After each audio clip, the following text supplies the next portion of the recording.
তোকে বিশ্বাস করে আমি দক্ষিণ এশিয়ার মধ্যে সফলতম হতে পারতাম, তাহলে এত ছোট স্বপ্ন দেখতাম না, আমি পুরো পৃথিবীর মধ্যে সফলতম হওয়ার স্বপ্ন দেখতাম। কিন্তু স্বপ্ন এবং বাস্তবতার মধ্যে অনেক পার্থক্য রয়েছে। আজকে তাদের তিন বক্তা যে তথ্যগুলো দিয়ে গেলেন, তাদের তথ্য অনুযায়ী 1971 থেকে আজকে 2022 সালে এসে বাংলাদেশ প্রত্যেকটি ক্ষেত্রে উন্নত হয়েছে। হ্যাঁ, আমরা বিশ্বাস করি উন্নত হয়েছে, কিন্তু দক্ষিণ এশিয়ার অন্যান্য দেশ কিংবা পৃথিবীর অন্যান্য দেশ কি বসে রয়েছে? বিজ্ঞ বিচারক মন্ডলী একটু লক্ষ্য করুন, 2020 সালের তথ্য মতে বাংলাদেশের যে অর্থনীতি, এটি হচ্ছে বিশ্বের 35তম বড় অর্থনীতির দেশ, যেটা 2035 সালে গিয়ে হবে বিশ্বের 25তম বড় অর্থনীতির দেশ। বাংলাদেশের উন্নতি হচ্ছে, হবে। আপনি যদি ভারতের দিকে তাকান, ভারত বর্তমানে বিশ্বের 7ম বড় অর্থনীতির দেশ। 2035 সালে গিয়ে ভারত হবে বিশ্বের 3য় বড় অর্থনীতির দেশ। ভারত আপনার দিকে তাকিয়ে বসে রয়েছে না, দক্ষিণ এশিয়ার অন্যান্য দেশ বসে থাকছে না, পৃথিবীর অন্যান্য দেশগুলো বসে থাকছে না। আমাদের কথা হচ্ছে, যখন আমরা দক্ষিণ এশিয়ার সফলতম হতে চাইবো, আমাদের সামনে যে একটি ব্যারিয়ার রয়েছে ভারত, সেটিকে আমাদের টপকে যেতে হবে।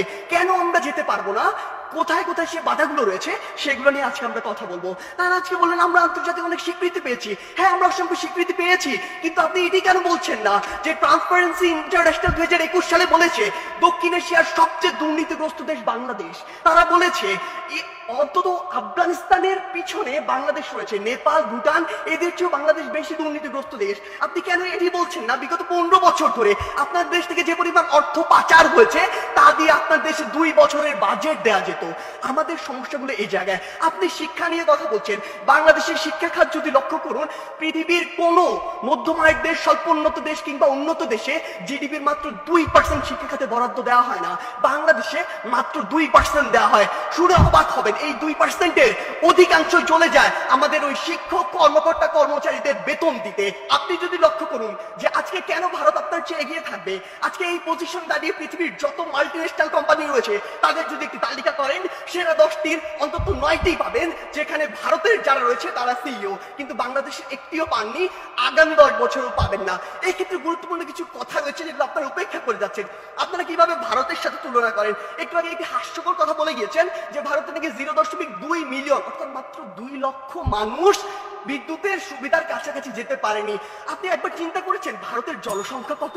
130 কোটি জনসংখ্যার একটি দেশ, আর আপনি 17 কোটি জনসংখ্যা নিয়ে ভারতের সাথে তুলনা করছেন। আপনি যদি 17কে 130-এর সাথে তুলনা করে সে অনুযায়ী গুণ করতেন, তাহলে দেখবেন ভারত আপনার চেয়ে অবশ্যই এগিয়ে রয়েছে। আপনি আজকে কথা বলছেন বাংলাদেশের বিভিন্ন খাত নিয়ে, কৃষি খাতের কথা বলছেন। বাংলাদেশের কৃষি খাতের জন্যই আমাদের কারো ভুগতে হবে।